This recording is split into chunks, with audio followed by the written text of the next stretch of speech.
要么读书，要么旅行，身体和灵魂总有一个要在路上。我是付小米，爱运动，爱旅行，爱读书。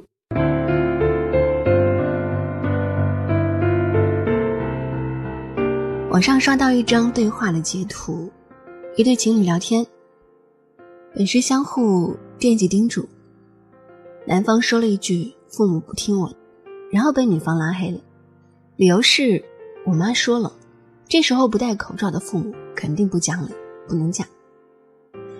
我和卷里的女友们笑过之后，竟生出百感交集之情绪。这些不懂事的父母把儿女的婚事都耽误了。假期里我收到好几个读者的私信，读者 A 坐标山东西部某村，除夕夜前2天，父母还在忙里忙外的送节，与七姑八舅烟酒糖茶用来送往。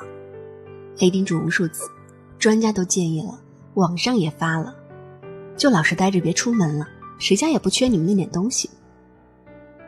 父母理直气壮，多少年的礼数哪能没有？你以为谁都像你，这么大的人了，不知道办点人事儿。读者 B 坐标北京，年前疫情尚未爆发时，婆婆说湖南老家有事儿，叫他们回去过年。她考虑孩子小，婆家没有暖气太冷，于是让老公一个人回了。没想到紧接着疫情蔓延，而婆婆说的有事是指接待一大家湖北亲戚，她老公要日夜相陪，同吃同住10几天。她在帝都急得跳脚，一个劲儿想让老公想办法说服公婆别让亲戚住家里，该隔离就隔离。老公却露出了妈宝本色，他说我妈就那样，我也没办法。万般无奈，他只得搁下一句，那你别回来了。读者 C 坐标河南某镇，父母无论如何都不听规劝，出门愣是不戴口罩，不做防护。他好话说尽，威逼利诱，肺都要气炸了，奈何爹娘倔强如牛。最后他忍无可忍，揭竿而起，给父母下最后通牒，若再不听，断绝关系，以后别指望我再回家过年。父母这才稍稍服软，总算在大年初一出门前戴上了口罩。事后 C 有点自责，他说觉得自己对这没什么见识，在农村窝了一辈子的父母大吼大叫，最终以断交相威胁，可能也伤了他们的心吧，但的确是无奈啊。我懂，但我还是支持他的做法，不然呢，由着他们任性吗？纵容他们添乱吗？对于那些意识不到轻重利害又固执倔强坚持己见的父母，我一直有一个观点，那就是情感上体恤，行动上强制。年前那几天，朋友给我看一篇文章，据说是一位网友为了说服爹妈戴口罩，写了一篇公众号，果然在短短几小时内转发量惊人。还有一位网友说，大爷生病住院，子女要求他戴口罩，死活不听，最后子女谎称戴1天口罩，社区给1个鸡蛋。大爷马上问口罩哪里领？前几天大爷住院，子女要求出门佩戴口罩，大爷死活不戴，说病毒离他太远了，不管子女怎么说都没用。最后子女说，社区说了，你是戴1天口罩，给你1个鸡蛋。结果老人问去哪里领口罩，看来病毒面前生命都没有鸡蛋诱惑大。宗健说，不得不说老年人疾病预防意识太薄弱了，以后真的加强给老年人的疾病宣传。这些小伙伴真机智，我采用了另一种方法。由于家里有个婆婆医生，一直对洗手格外重视，除夕那天全家聊天谈到了疫情，婆婆再次强调认真洗手的重要性。我爸来一句，差不多就行，也不用回回那么搓，别洗脱皮了。这种话我一听就来气，但我也知道对他这种倔老头好言相劝是没用的。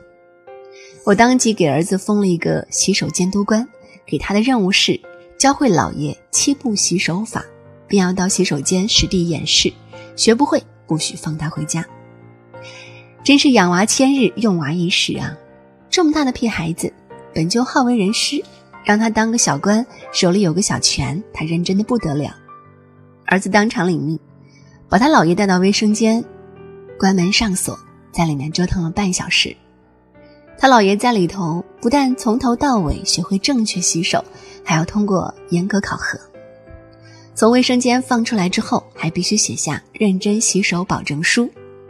最终我爸被治得服服帖帖，老实认怂，虚心改正，接受监督，全家齐笑。我不管别的，达到目的就行。谁让他们这一届父母不让人省心呢？所以我一直认同，对待父母该强势时就得强势。他们这代人受文化水平、生活环境等多种因素影响，认知有限。这是我前面说的要从情感上理解的部分。由于受限于这些因素，他们有时会活在自己认为的世界里。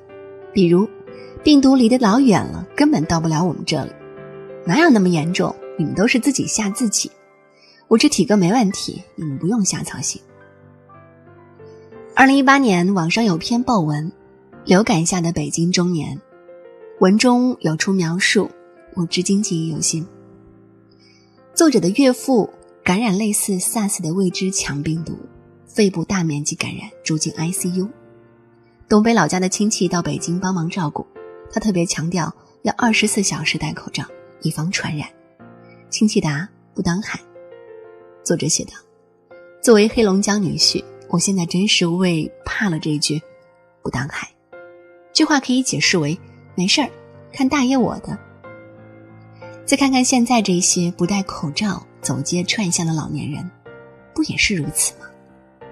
他们没有恶意，也不是故意添乱，只是他们活在一种无知者无畏的盲目自信里。一个人的认知水平决定了他的思维模式和行为模式，你要给他讲道理没用，你想给他提高认知来不及，那怎么办？只能强制。所以我支持那些网友贡献的各种方法，哪怕是心机的、胡编的、哄骗的、威胁的、强迫的。其实在这类问题上，我很早就尝过了无奈无望的滋味。我妈在世的时候是个出了名的葛朗台，也是以前穷日子过多了，养成了诸多陋习，比如专吃剩菜，杜绝享受，但凡是花钱的事，通通本能否决。我用尽了各种办法给他看科普文，让他了解剩饭剩菜中的致癌物，磨破嘴皮讲道理，让他明白人生苦短，及时行乐。如实告知我的收入，并主动给钱，请他相信他这辈子苦尽甘来。可他就是不为所动。我看了无数好好说话的鸡汤文，有什么用？好好说，人家就是不听啊，那就来硬的。只要他吃隔夜菜，我二话不说，连盘子一起扔出去。他心疼的滴血，好好的盘子你扔了干啥？简直是糟蹋。我不管，你下次再吃我还扔。2次之后他就消停了。虽然他还是会趁我在外应酬不回家的时候偷吃剩菜，但起码几率大大减少。还有一段时间，我们老家左邻右舍流行用旧毛衣填充被子，我妈找了一堆岁数比我都大的旧毛衣，送到那家店里，用机器打成碎绒，填进被套。这种被子既不保暖也不环保，纯粹是为了满足老太太们别白下了旧衣服的心理。我几次回家，卧室角落里全是绒絮，一夜盖在身上，吸进肺里多少？我要求他扔掉，他坚决不肯。几番交涉无果，最后一次我铁面无情，不扔出去绝不罢休。他稍作妥协，承诺他会拿到地下室的储藏间里，不再改了。知母莫若女，我太知道他这一套了，无非是先表面答应，但我走了之后再拿出来，天高皇帝远。我不再废话，抄起剪刀把那床被子和成2半。我妈又气又急又心疼，直骂我祸害东西。我告诉她，再搞这种东西回来，还是这个下场。我绝不是炫耀我的方法多么正确，其实都是无奈之举。不然怎么办？能用好好说话解决的，谁愿意费这个劲？我们知道为人子女是应该尊重父母的选择，但要分什么事儿。像眼下疫情当前，能由着他们胡闹吗？既然说不听，劝不听，那就简单粗暴吧。我们身为成年子女，有责任有义务对父母进行必要的培训和教育。在原则问题面前，该强势时就得强势，一如他们对待儿时的我们那样。这不是报复。曾经我们年幼无知，他们教育我们成人，让我们构建正确的三观，夯实人格的基础品质。这其中又何尝没有强制要求？也许不那么科学，不那么完美，但起码让这我们成为了三观端正、善良正直的人。